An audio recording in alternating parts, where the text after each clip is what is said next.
বাংলাদেশ জামায়াত ইসলামী মোংলা পৌর শাখার secretary advocate Mohammad Hossain বলেছেন, বাগেরহাট এমনিতেই অবহেলিত শহর। এরপর যদি একটি আসন কমে যায় তাহলে উন্নয়নের ধারা আরও ব্যাহত হবে। নির্বাচন কমিশনের এই সিদ্ধান্ত ভুল। 4টি আসন থাকা অবস্থাতেও উন্নয়ন হয়নি, আর একটি আসন কমে গেলে দুর্ভোগ আরও বাড়বে।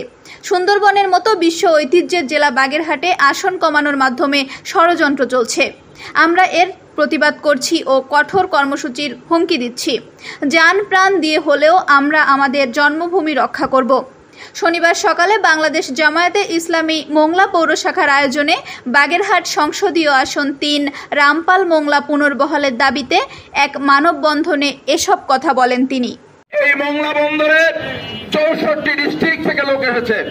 প্রত্যেকটা জেলার জনগণ এই মোংলাতে আছে, কিন্তু আমাদের জন্মস্থান যেহেতু মোংলায়, এই কারণে আমরা বাগেরহাটবাসী, আমরা বাগেরহাটের উন্নয়ন, আমাদের উন্নয়ন, মোংলার উন্নয়ন, আমাদের উন্নয়ন।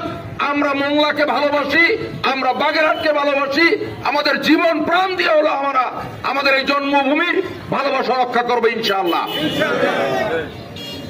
মাননীয় ইসি মহোদয় একটি সিদ্ধান্ত নিয়েছেন, বাগেরহাট থেকে একটি সিট কর্তন করা হয়েছে, 4টি আসনের জায়গায় 3টি আসন করা হয়েছে। আমরা বলতে চাই, বাংলাদেশের 2টি সামুদ্রিক বন্দর, বাংলাদেশের 2য় সামুদ্রিক বন্দর মোংলা। এই মোংলার গুরুত্বের কথা বিবেচনা করার জন্য আমরা ইসি মহোদয়কে আহ্বান জানাই। আজকের এই মোংলা বন্দরের একদিকে যেমন বন্দরের কার্যক্রম, দ্বিতীয়ত ইপিজেড, এরপরে দেশি বিদেশি পর্যটক, আমাদের ম্যানগ্রোভ, পৃথিবীর একটি উন্নত মানের এই সুন্দরবন পরিদর্শনের জন্য হাজার হাজার দেশি বিদেশি পর্যটক এই মোংলা বন্দরে আসে। কোন রকমের ষড়যন্ত্র বরদাস্ত করা হবে না। তিনি আরো বলেন, 1984 সাল থেকে বাগেরহাটে 4টি আসন ছিল। হঠাৎ করে তা 3টি করা একটি অবমাননাকর সিদ্ধান্ত।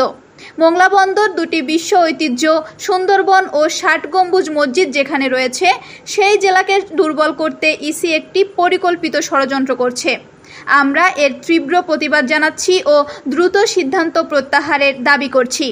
প্রাণ দিয়ে হলেও আন্দোলনের মাধ্যমে বাগেরহাটের 4টি সংসদীয় আসন ধরে রাখা হবে।